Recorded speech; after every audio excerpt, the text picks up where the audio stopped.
What's up guys, it's Brandon Childs, and today we're going over an exercise called the single arm squat press. Now this is a great exercise because it teaches your body how to generate force from your legs all the way to your arms through a full range of motion without compensating your lower back. It's also good because by doing it with one side, you're going to expose any kind of imbalances that you may have in your hips. So if one side is weaker than the other, you're going to be able to expose that and help work unilaterally to help prevent any kind of injuries that may cause. Now this exercise isn't going to be very beneficial if your goal is to build strength or muscle mass.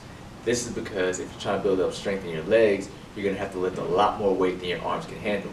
For example, if you're squatting, doing deadlifts, and you're able to do 225 pounds, you're probably not putting 225 pounds over your head.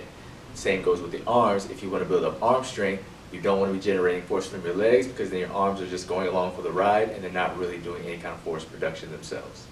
What it is a tool that's useful for teaching your body how to generate force from your legs to your arms to perform more functional tasks outside of the gym, such as playing sports or any kind of manual labor things that you're doing in your lives that require overhead lifting of weights and things like that. So while it's still important to train your arms and your legs separately, you also want to make sure that you're doing things like this where everything is working together, so we can use it in a more functional environment. So the first thing you want to do is make sure that you have the dumbbell lined up so that this one side of it is resting on your shoulder. This is because if you have it too far in front of you, when you go down to your squat, it's going to pull your trunk forward, which is going to lead to bad posture. More than likely, you're going to end up hurting your lower back. So make sure that you're able to rest it on your shoulder right here, and you keep your elbow high at the front to help you support your trunk, keeping your trunk nice and tall. And from there, keep your pelvis up in the front as you go down into the squat. And then when you go to press up, you want to generate the force from your legs all the way up to your arms, so that your arms shouldn't be doing your arm is going to be doing some of the work, but your legs should be doing most of the work, and you shouldn't be feeling like you're struggling to lift the weight up. You should be able to do a little more weight than you would a normal shoulder press.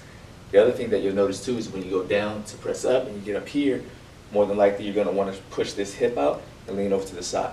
Really focus on keeping this hip in and keeping this oblique engaged to keep your body nice and straight to kind of help correct any kind of imbalances that you may have in your hips and obliques. So that way when you go to do your regular squat and over press or any kind of exercise or activity outside of here, your body will be able to function neutrally with everything working equal on both sides. Thank you guys for watching. Be sure to like and subscribe, and if you have any questions or requests, make sure you leave them in the comments so that I can continue to make content that will bring out your ultra instinct.